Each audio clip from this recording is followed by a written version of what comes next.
Welcome to the 2022 Empath Summit. I'm Sara Lopez, host of the summit, and I'm so excited that we have Jenn Turnham here today. And she's from Australia. She is an HSP extrovert coach and BWRT practitioner, and she's going to be speaking on becoming an evolved empath. And we're just so glad to have you, Jenn, and welcome everyone. Thank you so much for having me. I'm really excited to be a part of this. Right. So, Jen, can you tell me a little bit about what an HSP extrovert is and what an HSP is? Sure. So I think, excuse me, I think my theory is, and I'll expand on this a little bit once I've explained HSP, but my theory is that all empaths are actually HSPs, but not all HSPs are also empaths. So HSP stands for highly sensitive person, and it's based around the research by Dr. Elaine Aron, and it happened in the late 90s. And what she discovered is that it's a personality trait. So you're either born a HSP or you're not. You can't become a HSP. I think that's pretty much the same with an empath. You either are one or you're not. The difference is, I think, when we discover that we are or not. So quite a lot of us take a number of years before we actually learn about these things, and for a lot of us, it's that kind of light bulb moment that helps us really truly understand ourselves. So the scientific label for so HSP is kind of like the layman's term. Sensory processing sensitivity is what Dr. Elaine Aron labeled the trait. And it works on four criteria, which is the DOES criteria, DOES. D is for depth of processing. So we overthink, overanalyze, spend a lot of time in our heads. Our brains are always going. And this is obviously a very, very short version because I could pretty much do an hour and a half just on the DOES criteria. So I'll just give a really short snippet. The O is for overstimulation. So our nervous systems are much more active than non-HSPs. So loud noises, bright lights, lots of stuff going on, busyness, crowds can cause us to become overstimulated, which I think empaths can probably relate to that very well. And the E is for empathy and emotional reactivity. So very, very high levels of empathy. And this is where I think empaths come in, which I'll explain what I mean by that in a minute. But very high levels of empathy, and there's a lot of brain science research behind HSPs, and what they found is that our mirror neurons, we have more mirror neurons than a non-HSP. So a mirror neuron is when say if we're watching somebody kick a soccer ball, then the same neurons fire in our brain as if we were kicking that soccer ball. So it's the same with emotions. So if we see somebody who's really upset, then our mirror neurons fire, which is why we're much more able to put ourselves in their shoes and to empathize with them. And the emotional responsiveness and reactivity. Sorry, it's first thing in the morning here, and my voice is a Oh, bit still trying to wake up. totally, no worries. So the emotional reactivity is, the way I like to describe it is, if you tracked people's emotions on a graph, most people's emotions kind of, they're up and down. Everybody has ups and downs. HSPs are more like this. Our graph would be much more like that. So our emotions are much more pronounced. They're much bigger. We feel them a lot more than a non-HSP. And then the S is sensitive to subtlety. So we pick up on things that non-HSPs won't pick up on. So we're the ones who are going to notice if you've had your hair cut, or you've got, I think you guys call them bangs in Yes, America. thanks. We call it a fringe in Australia. Oh, So we'll notice if you've really? got a fringe. Yeah, there's a new That's word so for you all. cool. Love So it. we'll notice that. I noticed you noticed my hair today. Like, I've changed my hair color since we last saw each other. So you noticed that. So that's again, and interestingly, my whole family came around the other weekend, and I think there was about 8 of them here, and only one of them noticed my hair. So you noticed it. That's the first thing you commented on. So it's interesting. So sensitive to subtleties, we pick up on all those little things. Very minor facial expression changes, tones of voice. And that's why they say HSPs are very intuitive as well, because our subconscious is picking up on all of those things that a lot of people are just not even aware of. So that's the does criteria. And in order to be a HSP, you have to have all 4 of those. So you can't be an overthinker, for example, and then say, oh, I'm a HSP. So does that answer your question? I haven't gone into the extrovert bit. Do you want me to I'll finish off with that bit. So that's all HSPs fit that does criteria. And then HSPs work out to be about 15 to 20% of the population.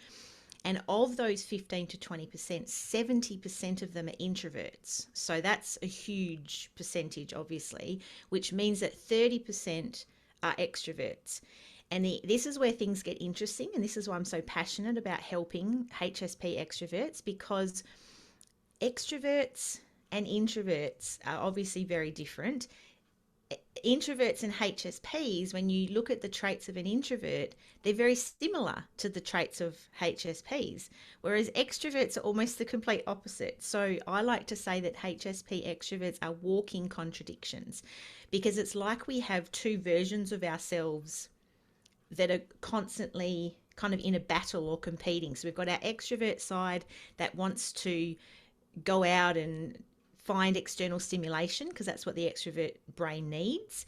And then our HSP side then gets overstimulated and overwhelmed and goes, oh no, I can't cope, I need to leave. So it's this constant battle between the 2 parts of our personality, which can be quite challenging, obviously. So that's why I love working with HSP extroverts, because we're a minority within a minority. So we're really, really unique.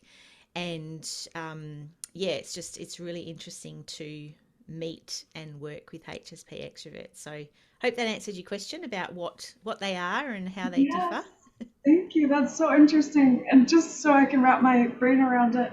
So if you're not an overthinker, you can't be an HSP? Yes, that's pretty much correct. So, and Interesting. Okay. overthinker is kind of it's kind of a derogatory name for deep processing, but it is an aspect of being a HSP that Hmm. a lot of us Mhm. get frustrated with, which is why we say overthinking, ruminating, all that sort of stuff. But really, deep processing is just our brain is always on the go. It's looking for connections. It's linking with Hmm. past experiences. It's just doing all this stuff, which can actually be really, really helpful in a lot of situations. But yes, if you don't have that, then you can't be a HSP. Cool. I definitely relate to that, and I always thought it was a bad thing. So thank you for helping me frame it. Yeah, there's definitely a good way to look at it. And I think, and it actually comes into being one of our strengths as well. So it's again, a lot of the traits, and I think it's the same with empaths, a lot of the aspects of the trait can be challenging, and that's simply because we live in a world that doesn't understand us. Whereas if we learn to see the positives of that trait, and if we learn to manage some of those challenges because of the world we live in, then that's when we can really step into owning it as a badge of honor and thinking that it's actually a really cool thing to be. Great. And so, can you tell me a little bit about the high sensitivity that you were talking about that highly sensitive people have? And I know you mentioned hypersensitivity as something that HSPs can struggle with. Can you say a little Yeah. bit about that? Yeah, cool. Before I do that, do you want me to link empaths and HSPs, just Oh, because I know yes, that yes, your go for audience it. is, yeah, Yeah, because I know the audience is mainly empaths. So I thought I yeah. should probably link what I'm talking about so Mm, that it's more relevant for the empaths listening as mm, well. So what I believe, and this is, I haven't been able to find any science that's kind of looked at HSPs and empaths. This is just through my knowledge, because I'm an empath as well as a HSP extrovert. So this is just a theory that I have based on all the hundreds and people that I've spoken to. So what I believe is that empaths in particular have, so I mentioned high levels of empathy that HSPs have. I feel like empaths have that magnified. So I've spoken to a lot of, and to the point where empaths feel other people's emotions, whereas HSPs can empathize with other people's emotions. So it's quite a subtle difference, but I definitely have, excuse me, HSP extroverts in my audience who have told me, oh no, I'm definitely not an empath. Because there was a while there where I thought, are they kind of, sorry, excuse me, are they one and the same thing, and that they're just kind of people calling them different things? But definitely not, because one of my ladies has said to me, she's adamant, she's like, yes, I've got very, very high levels of empathy, but I definitely don't feel what other people are feeling. So that's kind of, I think, the best way to describe it is that, yeah, it's empaths feel other people's emotions, whereas HSPs empathize with their emotions, so they can put themselves in that person's shoes and understand why they're feeling that way because of their mirror neurons, but they're not actually feeling the emotions themselves. So I feel like the E in the does criteria is magnified in empaths. And I think overstimulation is probably another thing where there's a very strong overlap. So correct me if I'm wrong, but I think when you and I talked last time is that empaths' nervous systems are also kind of on overdrive, and they get Yes. overstimulated very easily. So yeah, because I'm both, I have to kind of clarify, okay, which is an empath thing and which is a HSP thing. And as I said, I think all empaths are HSPs because of those similarities. And I think last time you and I spoke, I think we did kind of agree on that empaths is almost like you take a couple of the traits of the HSP and you magnify them, and that's when somebody is an empath.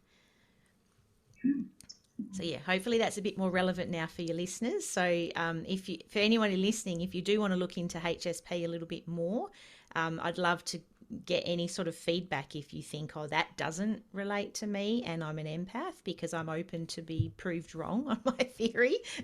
But that's just what I've kind of come across so far. So you wanted me to talk about hypersensitivity Yes, that next? would be great. Hmm. So this is something that I can have a tendency to get up on my soapbox about. So I'll um, try and rein it in a little bit. And this comes from being in some of the larger HSP groups. I think there's a lot of people out there who are what's called hypersensitive, but they're not HSPs. And what this means is hypersensitivity is somebody who has never learnt to manage their emotions effectively. So they can seem like a HSP because of the emotional reactivity I talked about. So their emotions are big, their emotions kind of take over them and seem to run the show a lot. But there's a big difference. So hypersensitivity, you can be hypersensitive and not a HSP. So I'll give you an example to make a little bit more sense. So let's say that you have, let's say it's a colleague at work, and you say something and they get upset with what you've said, and they essentially have a tantrum in the middle of the office. So they're kind of like, they're really, really angry, they're raising their voice at you, and you just can't, there's nothing that you can say to calm them down.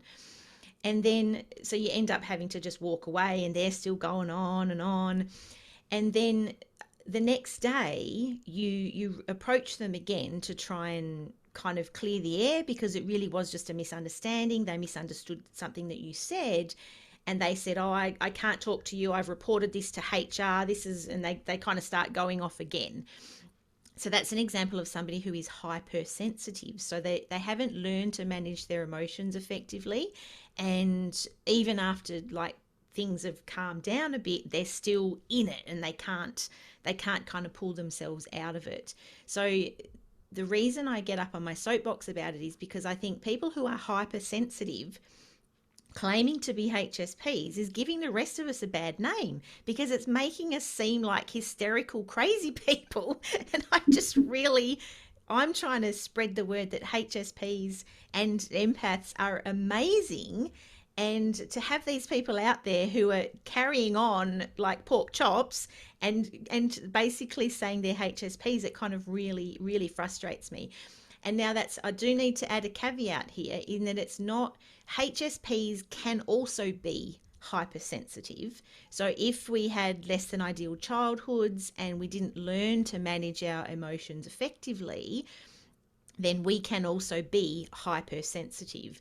But you can also have members of the general population who are not HSP or empaths who are also hypersensitive. So I like making that distinction because I think one of the things that's really key for HSPs and empaths is learning to manage those emotions effectively so that we don't come across as hysterical people that everybody feels like they have to walk on eggshells around us, because that's not putting our best foot forward, if that makes sense. Mhm. Makes sense. Can you speak a little bit about your experiences, maybe growing up or getting to the point where you are now as an empath? Yeah, sure. So I think for me, and I hope a lot of people can relate to this, growing up was a challenge. So I was very fortunate to be born to a couple of amazing parents. They were, my dad's a psychologist, which helps, and I think my mum was actually a HSP extrovert, but unfortunately she passed away before I discovered that I was. So we were never able to have that conversation, but I'm pretty sure she was. So I was very lucky in the parents that I was born to, and so I had a very stable childhood, a very loving childhood. Where my struggles came in is dealing with the rest of the world.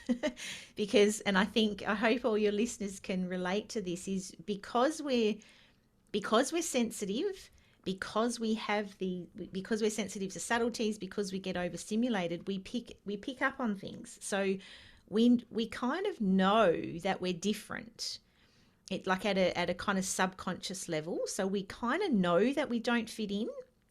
And so, where most of my struggles came from is, I think, just trying to find my place in the world and trying to fit in, particularly when you get to your teenage years where there's peer pressure and kind of like being the odd one out is not what anybody wants in your teenage years. So, I did struggle a lot. And obviously, at the time, I had no idea what it was. And it's only now looking back and kind of feeling a little bit sad for young Jenn and just seeing some of the things she did, and when I read my diaries from those times, like, it actually breaks my heart to just see young Jenn trying to find her way in a world that didn't really understand her, and in a world that is very nasty at that age as well.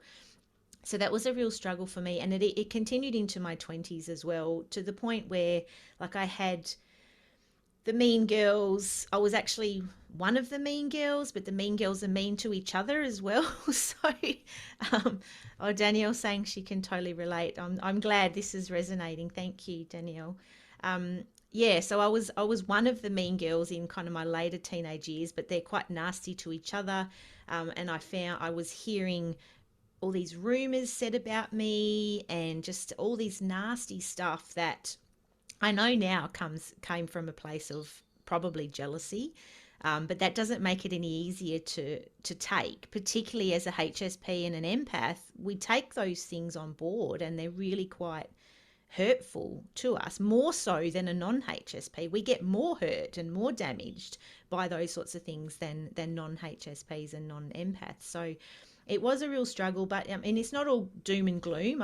I did, as I said, I did feel like I had some good friendships. I had a really amazing bond with my parents. I was a bit awful to them in my teenage years, but that's another story. And then in my 20s, things were still a little bit difficult. I moved away from home because I got a really exciting job opportunity, and then had a couple of significant traumas happen.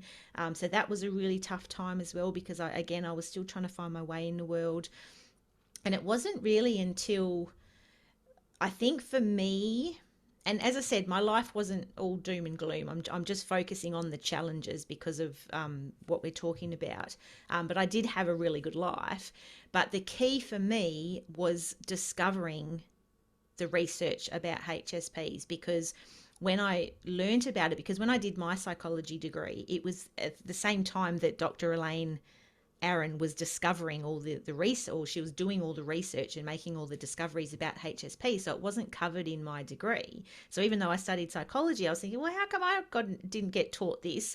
And so it wasn't until years later that I learnt about it. And it was actually through the book Quiet by Susan Cain. My dad gave it to me to help me understand all the introverts in my life.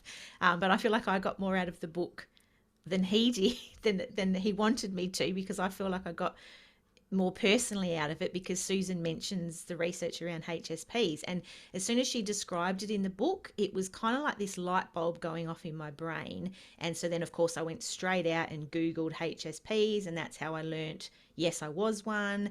Then I thought, oh, hang on, but I don't relate to some of this. And that's when I learnt there's a difference between introverts and extroverts. And then that kind of is what got me on the journey that I am on today in helping HSP extroverts. But I think the key is the self understanding. So once we know that we are an empath, once we know that we are a HSP, it opens up a whole different way of looking at ourselves, because we can finally, for me, it was, everything makes sense. Now I understand. I look back on all those struggles that I had in my life and went, now I get it. Now I understand, because I was different to everybody else and I sensed that.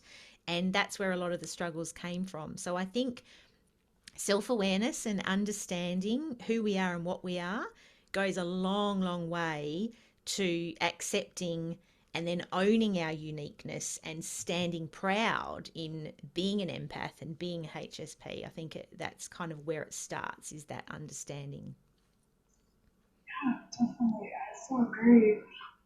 I never, just in my daily life, go, tell people I am an HSP or empath. I mean, just grocery store type of thing. And I'm just curious if anyone in the audience does, or if you do, Jen, and how does that go? I do. I sing it You out do? loud. Cool. But I think there's a difference here, because I'm a HSP extrovert. So I think Oh, you and I discussed, so that's it. you're an introvert, so that Yes, I I'm an think that introvert. does make a difference. Um, Danielle, you sing it out loud too. I love it. So I think it does help, because extroverts, we do, HSP extroverts tend to be a little more out there. So what happens quite often to us is we meet someone new and we're just like, rah, we're so full on, and we're like, we think, particularly if we've met a kindred spirit, we think we've met a kindred spirit, and we're like, oh my gosh, and we're like, we just kind of overshare and we tell them everything. And then what often happens is we feel this like, whoa, like this person is going, who is this person? So I have that all the time, but I'm okay with that, because I've just learned, well, that they're not my people if they're having that sort of reaction to me. So I sing it out loud. I'm proud about it, but that's part of my mission in this world as well. So part of my mission is to normalize it. It's to educate the world that we're pretty amazing, and the world just doesn't understand us. And if the world understood us a little bit better, then we wouldn't be getting these reactions where people are going, whoa, who's this who's this person who's sharing everything of their life story with me? So yeah, that's where I am in singing it out loud. But I don't, but it's a personal thing, and I'm not suggesting that everybody should do that, because you do have to be pretty robust and be in that place of self-acceptance and have some pretty high self-worth, because you do get some reactions. So I encourage everybody to try and get to that place where they can own their uniqueness and stand in their power, but you still may choose not to share it. It's a personal choice, I think. Mhm. Can you share a little bit about the work you do around trauma too, and how that can play into human HSP, or not connection to what HSPs and empaths go through? Yeah, sure. So one of the things that I'm really passionate about is what I call becoming an evolved HSP or an evolved empath. And what I mean by that is kind of what we've been talking about, where we're living in our strengths and we've overcome the challenges, because there's a lot of people, and I come back to those big HSP groups where there's a lot of poor me, there's a lot of victim kind of mentality. And that makes me really sad, because I think that this is something to be celebrated. I actually think HSPs and empaths are the next, this is quite a controversial statement, and non-HSPs and non-empaths don't like it when I say this, but I think we are the next stage in the evolutionary process. So I believe that we are more highly evolved than non-HSPs and non-empaths.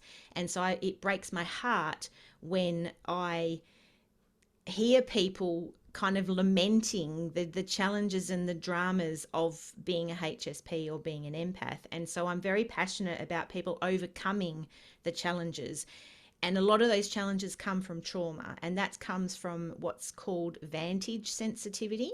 So what they've discovered is that HSPs and empaths have vantage sensitivity. And what this means is that we are more damaged by things in our environment. So a HSP and empath growing up in a less than ideal childhood will be more damaged by that childhood than a non-HSP, non-empath in the exact same environment.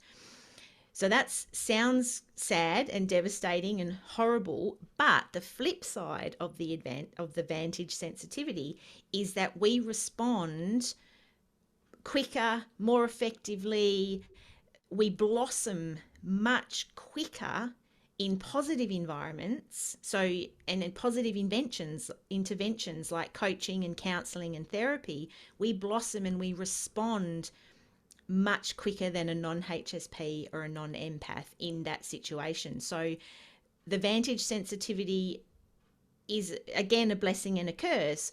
But when I hear people who have suffered trauma and they have these challenges that they can overcome, that they need to overcome, and they're stuck in that victim place, well, there's nothing I can do to help those people. But I do believe that in order to make the world a better place, and in order to make your life a better place, you need to overcome the challenges, you need to overcome that trauma. And that's where BWRT I have found to be really, really effective. So brain working recursive therapy, it's a relatively new therapy. It's been around, I think, for maybe about 7 years, and I only came to it, I think in 2020 was when I did my first training, and I am blown away by the results that we're getting with, particularly with trauma, overcoming anxiety, essentially all the challenges that HSPs and empaths have. BWRT can be really, really effective, and the beauty of it is it's fast and effective anyway, but if you add that to vantage sensitivity with HSPs and empaths, then the results that they're getting is just amazing. So I just am really passionate about people overcoming their trauma and not using their trauma as an excuse to have a crap life, basically. And so that's really what I'm passionate about. So it is about HSPs and empaths, but it's about moving us all to that next step so that we're evolved HSPs and evolved empaths. Thank you. Okay, this was a completely another subject, but I would love to hear if you would mind sharing just a little bit about your travels this year. I know you mentioned doing a lot of travel, and it would just be fun to hear about. Cool. Yeah, no worries. So Warren and I, my fiance and I, have always been, he's much more of a nomad than me. He could just go off traveling and never come home, whereas my HSP side kind of needs to have a little routine and be back in my little comfort zone on a regular basis. So what we decided last year is we were doing a lot of trips already. He works away, and he's got a really good roster. He's it's called a 2-2-2-4. So it's 2 weeks on, 2 weeks off, 2 weeks on, 4 weeks off. So he works 4 weeks in every 10, which gives us a lot of time to travel. So we'd been doing a lot of traveling already. We started off in a tent in the early days of our relationship, and we've kind of upgraded, and now we're in a caravan, which is much easier for me because it's kind of that little like consistent place that I sleep in, which I think is important for HSPs and empaths to have that kind of some sort of consistency in our environment. So we're now in our caravan, and on one of our trips, I actually said to him, because he was lamenting having to come back home, and I wish we could just keep driving every single time we come home. He says that I wish we could just keep driving and not have to come home. And so on one of these trips, I said to him, well, what if we didn't have to go home? What if we lived on the road and just moved from place to place? And so we did that last year, and we did it for 7 months. So we headed off at the beginning of May. And the other driving force in doing this is neither of us like winter.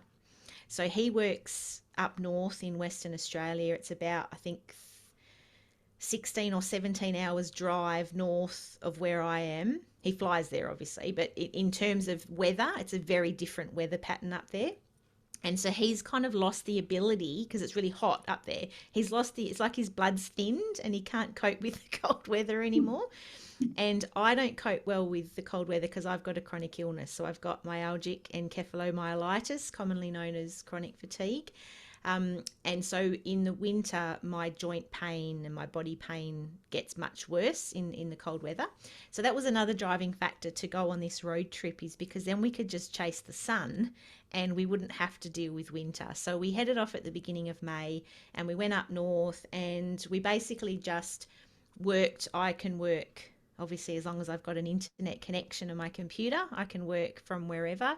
And then he just either drove in and out to work or flew in and out to work. So he would just leave me in a caravan park for 2 weeks while he went off to work. When he took the car, most of the caravan parks are pretty close to the shops, but I've got a little electric scooter. So that's how I was kind of getting around while he took the car to work. So yeah, it was really fabulous. We stayed in some absolutely magnificent locations. For those, Sarah, I think you've seen some of my pictures, but we followed mainly the coast. So we were mainly on beaches, and WA, Western Australia, has got some absolutely magnificent beaches. And then we also did a famous outback road in Australia as well. It's called the Gibb River Road.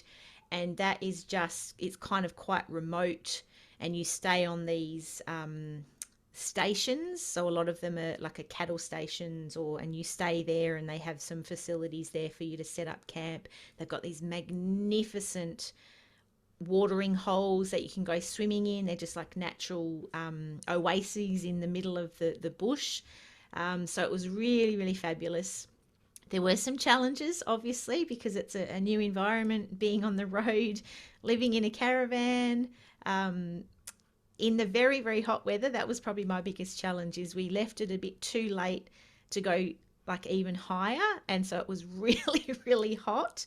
And me and Buddy, the little chihuahua, were not coping very well, particularly when we were on the Gibb River Road, when there was no air conditioning, because there's no power. There's nothing to kind of plug the caravan into. So I was just, so it was obviously just seeking out those water holes and just spending as much time there as we could.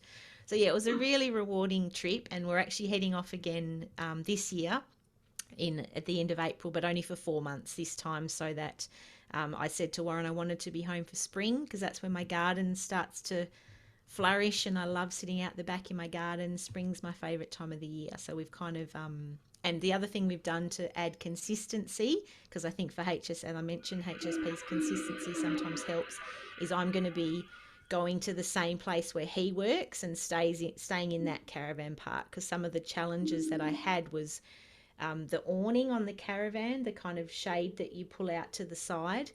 If it was really windy, I found it like it stressed me out. It was banging at night, and I struggled to get it down by myself. Whereas if he's just down the road staying at the work camp, he can at least come home and help me if he needs to.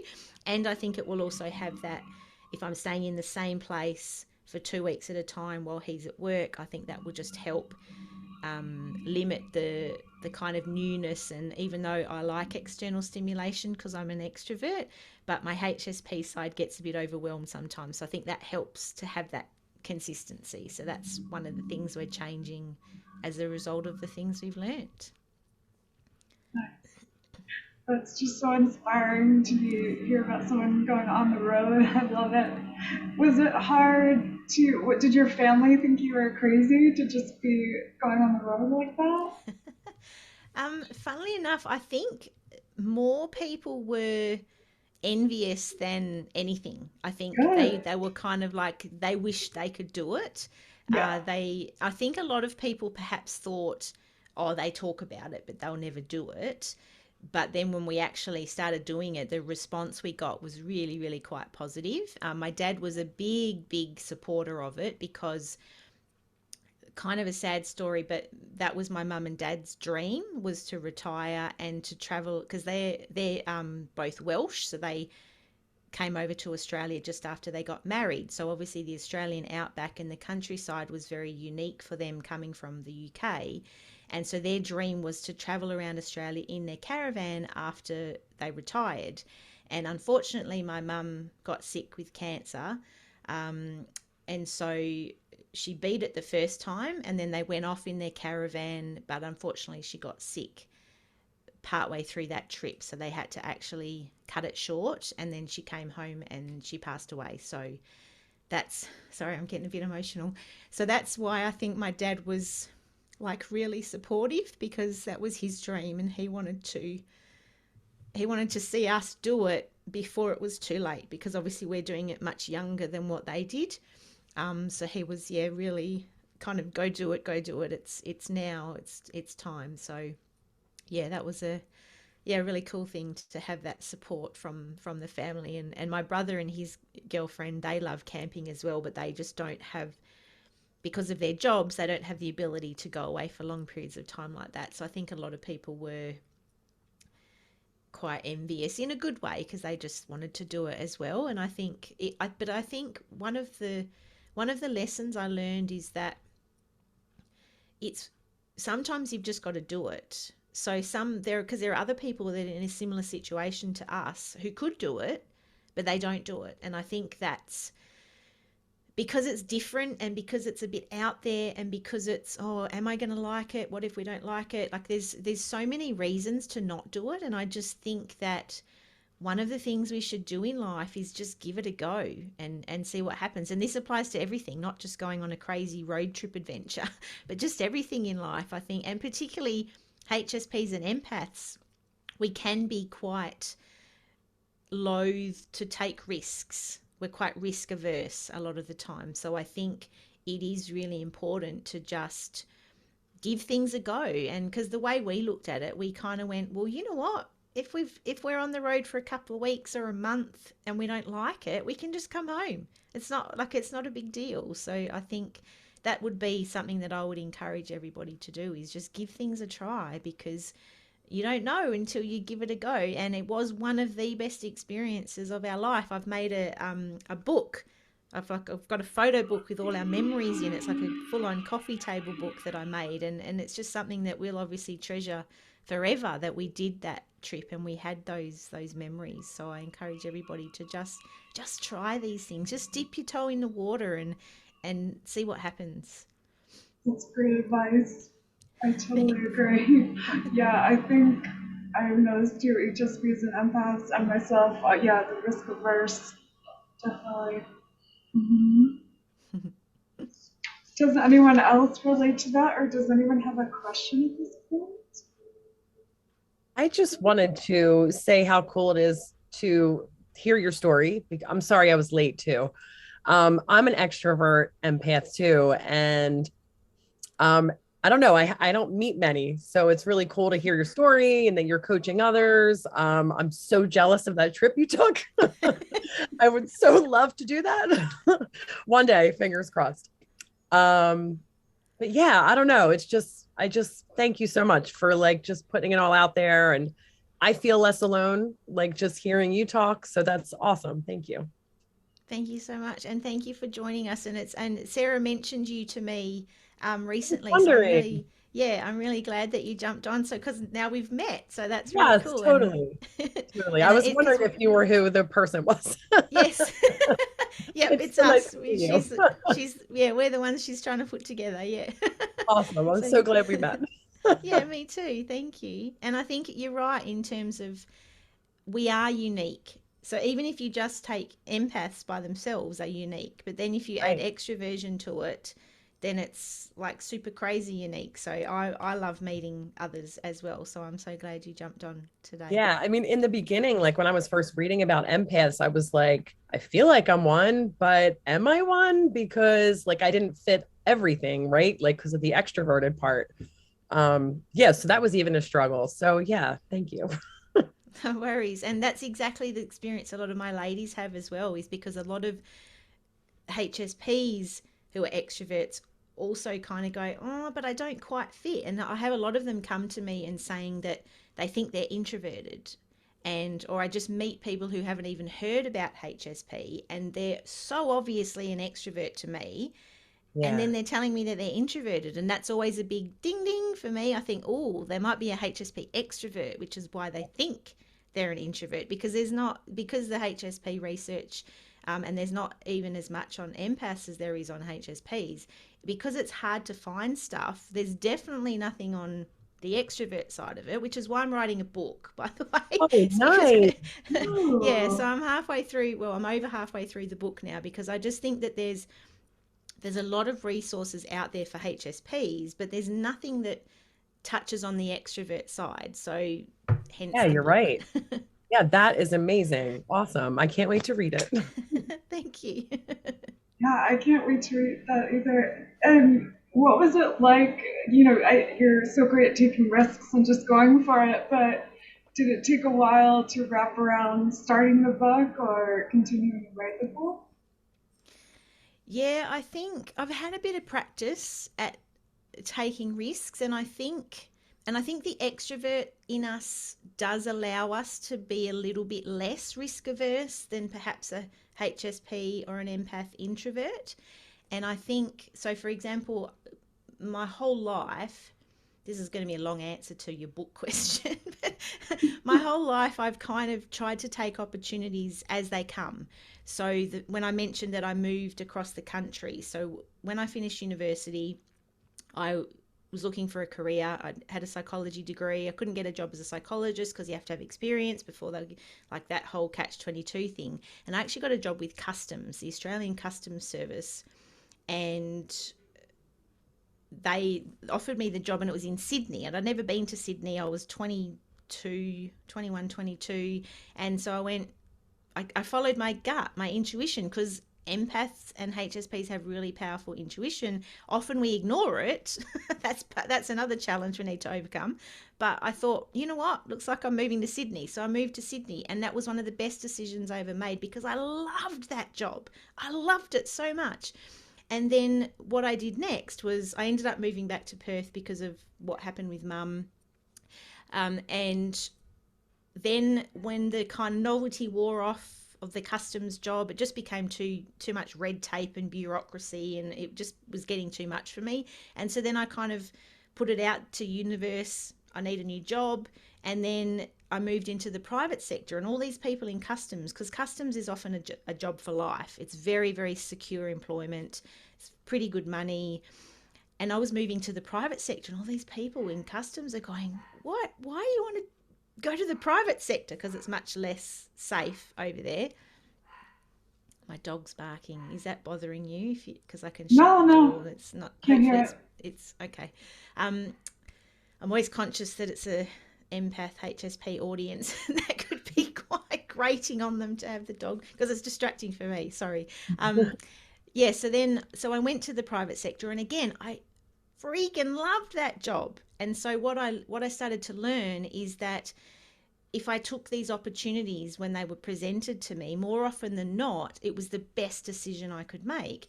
And the way I used to do it to make it a little less scary is I used to say, well, if I choose this path and I don't like it, well, then I can just change again. And then the scariest thing I did was leaving the private sector to not have a job to chase my dream to become a singer.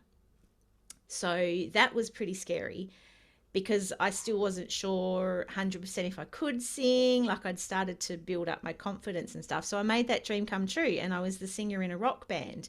And I met people who used to say, wow, I can't believe you did that. And they were all kind of like not in awe, that sounds like I'm tooting my own horn, but they were just like, wow, I can't believe you did that. And that's kind of what, so what I'm trying to say is that the book, I suppose, isn't as scary because I've kind of learned along the way that when these things come up or when these opportunities present themselves, to just give them a try. And worst case scenario, if that's not the right path for you, or you decide, oh, I don't really want to do this now, well, then you just make a different choice. But I guarantee you that you will be better off than if you don't take that step and if you stay where you are. And so the book really just came about from people saying to me, Jen, there's nothing out there for us, for the extroverts. Like, so many of my ladies kept saying that to me. And then I remember, I think it was one of those, again, the universe moment. So I signed up for this free summit, and one of the talks on there was about a book. And then I mentioned it to one of my clients, and she said, oh, there's this really good book called Your Business, Your Book. And so she sent that to me, and I started listening to that, and they made out that it was actually relatively easy to write a book. And then the more I looked into it, I realized I already had all the content because I've been doing workshops and information sessions and all the sort of stuff, and that's essentially going to be the content of the book. And so then the next challenge is, yeah, just to get it done. But I'm getting there. I think I've got about 18,000 words now. So the first Wow, draft is almost done. that's so exciting. Yeah, we can't wait to read it. Thanks. I Now, told you it would would be a long you, answer to that question. no, that's great. Would you put your website in the chat, or could you tell people what it is too, so they could find you and you could get updates about the book? Yep, sure. So I'll put my website in. It's just jennturnham.com. The best place to hang out with me though is in my Facebook group, because that's where I spend a lot of my time. So that's, if you just look up, hang on, I'll just type that in the chat too. Highly sensitive, can't spell, extroverts.